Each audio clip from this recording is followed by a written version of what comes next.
Les estoy dando, vamos a esperar que entren todos y así empezamos de nuevo.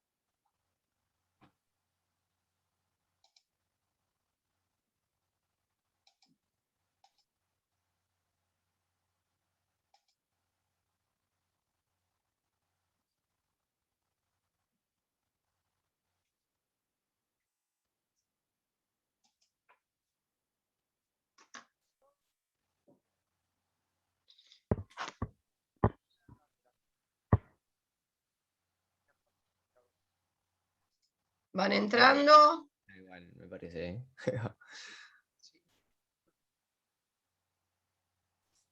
Vamos a dar unos minutitos más. Yo no fumo droga ni tampoco marihuana. Yo lo que quiero. Fíjate. Bien. Ligori.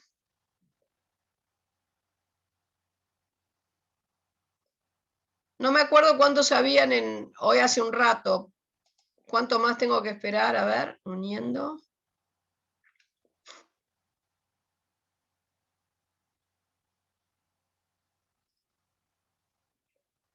Bueno.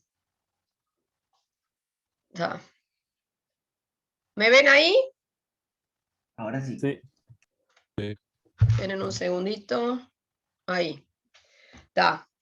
Bueno, entonces, vuelvo a repetir. La idea es comprobar que el límite de menos 4x más 8, cuando x tiende a 3, realmente nos da entonces menos 4. Bueno, entonces lo primero que hice fue empezar por identificar a quién tengo en el lugar del f de x, a quién tengo en el lugar de la a y a quién tengo en el lugar de la b. Y voy a empezar por aplicar la definición de Cauchy, ¿tá? Así que por la definición de Cauchy, y lo primero que haces es plantearte lo que dice la definición, tenemos que el límite de f de x cuando x tiende a A nos da un B, si, solo si, dado un épsilon positivo y arbitrario, existe un delta, función de ese épsilon, tal que para todo x perteneciente al entorno reducido de centro A y radio delta, será mi f de x perteneciente al entorno de centro B y radio épsilon. Esta era entonces la definición de Cauchy, que sería la que tenemos entonces que ver si estaríamos cumpliendo. Muy bien, entonces, como decíamos, el épsilon siempre va a existir. Es el error que el operador se va a permitir tener en la variable dependiente, lo sacó de la bibliografía, de la experiencia. El épsilon siempre existe, ¿está? Volviendo al ejemplo de la caldera, es el error que voy a poder permitir tener en la presión que realmente existe dentro de la caldera. Muy bien. La idea es, entonces, en este tipo de ejercicios, asumir que esta última parte se cumple y ver entonces si es posible encontrar el error en la temperatura, el error en la variable dependiente. Entonces, lo que voy a hacer es empezar a tomar esta última parte de la definición, que implica que el f de x pertenezca al entorno de centro B y radio épsilon, es lo mismo decir que la diferencia entre el f de x y el verdadero valor que debería tomar la presión tiene que ser menor que el error que te vas a permitir tener. Para todo x tal que, y que x pertenezca a esto, significa que bajo la forma del valor absoluto se escribía así. Siguiente paso, voy a reemplazar mi f de x, mi b y mi a por lo que valen en mi ejercicio. Así que en el lugar del f de x coloco el menos 4x más 8, en el lugar de la b coloco el menos 4 dentro de un paréntesis auxiliar y lo demás lo voy copiando como está, donde la a la cambio por un 3. Bien, luego vas a empezar a hacer cuentas acá adentro. Te vas a deshacer de los paréntesis curvos que existen ahí. ¿Tá? Entonces me va a quedar valor absoluto de un menos 4x más 8. Aquí, signo de menos delante de un paréntesis, cambio el signo de lo que está dentro. Eso es menor que el épsilon para todo x, tal que es 0 menor que x menos 3 menor que delta. ¿Tá? Esperen que tengo a alguien en... Bien. Sigo.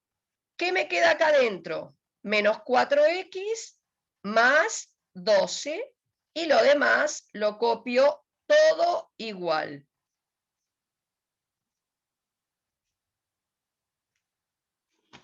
Bien, pero ¿qué sucede?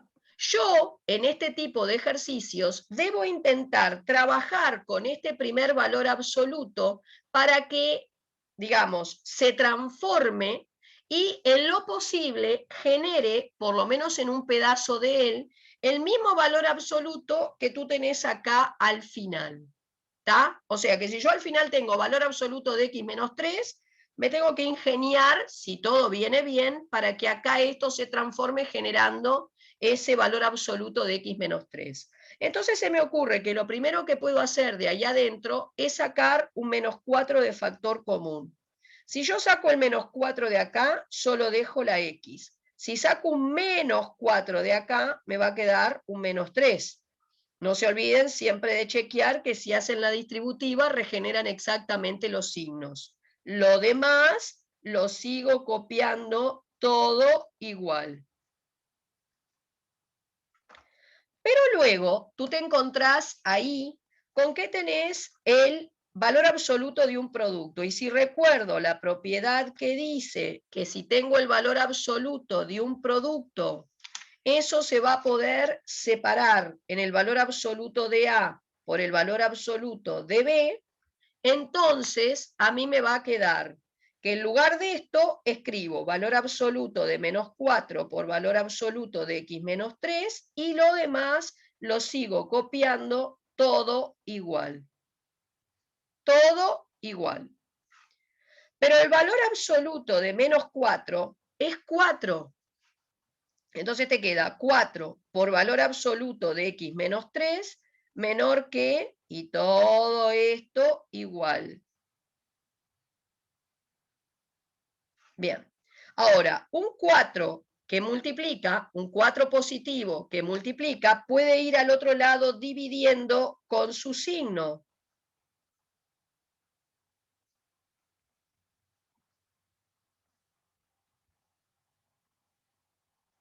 ¿Estamos de acuerdo? Bien, y te encontrás con que en esta primer parte te quedó el mismo valor absoluto que tenés acá al final. Esto te permite, esto les va a permitir entonces hacer un trabajo de identificación. Porque entonces, si el valor absoluto de x menos 3 es menor que el épsilon sobre 4, y el mismo x menos 3 es menor que delta, ¿por qué no pensar que este épsilon sobre 4 estaría ocupando el lugar del delta? Y entonces podemos decir que épsilon sobre 4 ocupa el lugar del delta. Acabo de encontrar un error para la variable independiente, o sea, para la x, que depende del error que primero seleccionaste para la variable dependiente. Acabo de encontrar un error para la temperatura que depende del error que la bibliografía me indicó podría llegar a tener en la presión. Por lo tanto, acabas de encontrar el último elemento que te faltaba para decir que cumplías con todo lo que habla la definición de Cauchy. Y por lo tanto, voy a poner que como encontré delta que depende del épsilon, entonces el límite está bien.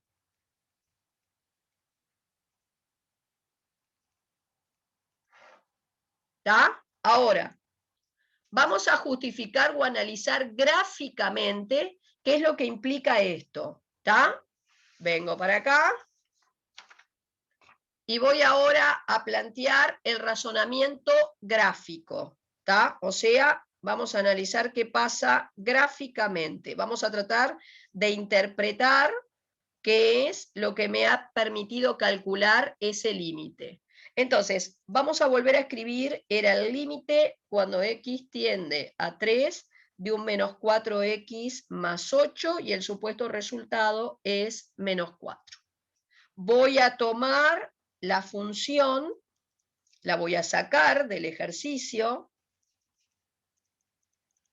y voy a bosquejar. Bueno, fíjense que esto, recuerden que en lugar de f de x pueden poner y, esto no es otra cosa más que un modelo lineal. Por lo tanto, sabemos que si esto es un modelo lineal, el dibujo es una recta. Y que lo único que yo necesito para dibujar una recta es una tabla de valores. Vas a darle a la variable independiente 3 valores cualesquiera y vas a calcular los i. Entonces, yo qué sé, le pongo el valor 0, me da 8. Le pongo el valor 2, me da 0.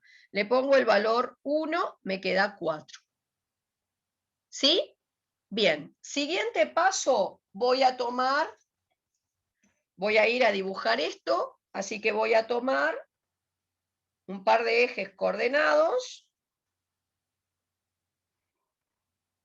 A ver, voy a subir un poquitito, ahí va. Bien, voy a elegir una escala. Entonces, cuando la x es 0, la y te dio 8. Voy a hacerlo, a ver, acá es 2, 4, 6, 8. Después, cuando la x es 2, vamos a suponer que está acá, me dio 0. Y cuando la x es 1, me dio 4. Acá estaba el 4, así que más o menos tengo acá. Fíjense que los 3 puntos quedan alineados, la recta que pasa por ellos es la que yo buscaba. Siguiente paso, buscan en el eje de la y el supuesto resultado que les daba el límite, o sea, el menos 4. Lo buscan en el eje de la y. Entonces, siguiendo con la misma escala, el menos 4 estaría acá. ¿Sí? Ahí está el menos 4. Ahora el operador elige, o se lo dijo la bibliografía, el error que iba a poder tener en el valor de la variable dependiente, o sea, elige el épsilon. Y supongamos que elijo un épsilon, y lo voy a tomar grosero, de 2 unidades, para que lo podamos ver bien en el dibujo. ¿Tá? Repito, el error en la variable dependiente lo elige el operador. Sería el error en la presión en el cuento que les hice. Bien, lo voy a tomar exageradamente grande para poder apreciarlo en el dibujo. Entonces, vuelvo a repetir, vos tenés acá sobre lo que sería el eje de las y, marcado el B. ¿Tá? Este era el valor del B, el resultado supuesto del límite. Ahora marco el error era de 2 unidades, así que si es de 2 unidades, me hace trabajar dentro de este entorno. ¿Tá? Acá está marcado. Sería entre menos 2 y menos 6. ¿Tá? Repito que la amplitud de esto es el épsilon, que tomé groseramente 2 unidades para que lo vean en el dibujo. Voy a alargar un poquito más esta recta, me voy a desplazar horizontalmente por los extremos de ese intervalo hasta tocar la función y voy a subir mediante una paralela al eje de las y. O sea, este es el camino que hago. Acá toco, subo y marcan ahí una amplitud de intervalo. Voy por el otro extremo, ¿tá? Entonces voy, toco, subo. Y ahí tendrías la otra amplitud del intervalo.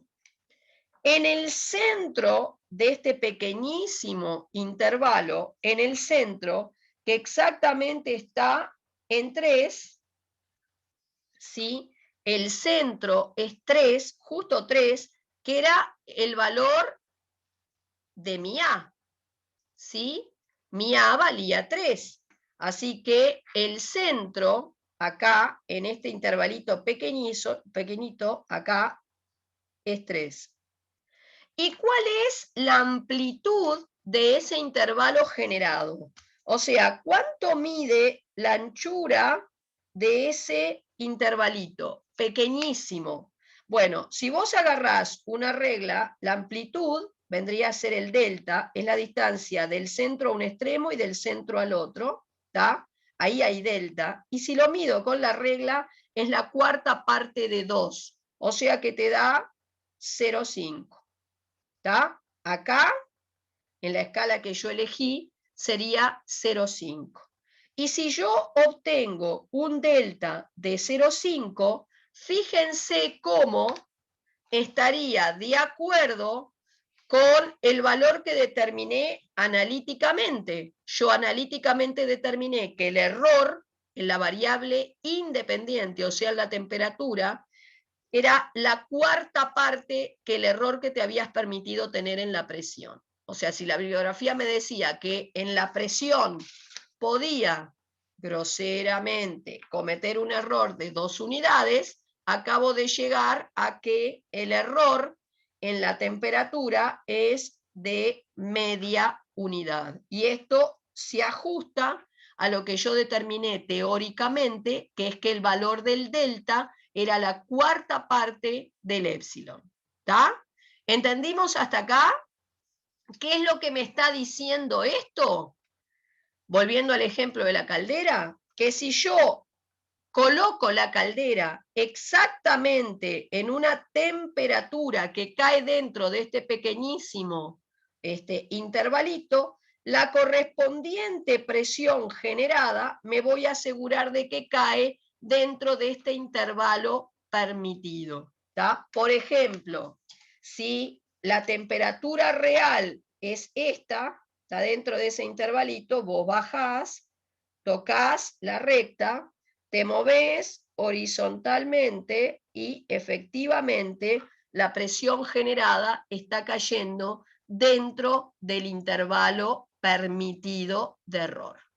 ¿Entendieron entonces cuál sería la idea en este tipo de ejercicio que son bastante, digamos, abstractos, ¿tá? Pero que tienen, ahora te lo expliqué con el ejemplo de esa caldera, siempre un vínculo con la realidad. Lo que pasa que en matemática en algún momento uno tiene que utilizar de esa abstracción, de ese simbolismo, para entonces conseguir algo generalizado, algo que se ajuste a cualquier cuento de la vida, no particularmente a un cuento solo. ¿tá? Por eso siempre hay una fórmula general con símbolos atrás, que bueno, si uno tiene algún cuento de la vida real que entiende, que interpreta bien, entonces siempre puede llevar esa abstracción total que se da en la definición de Cauchy a vincularla con la vida real.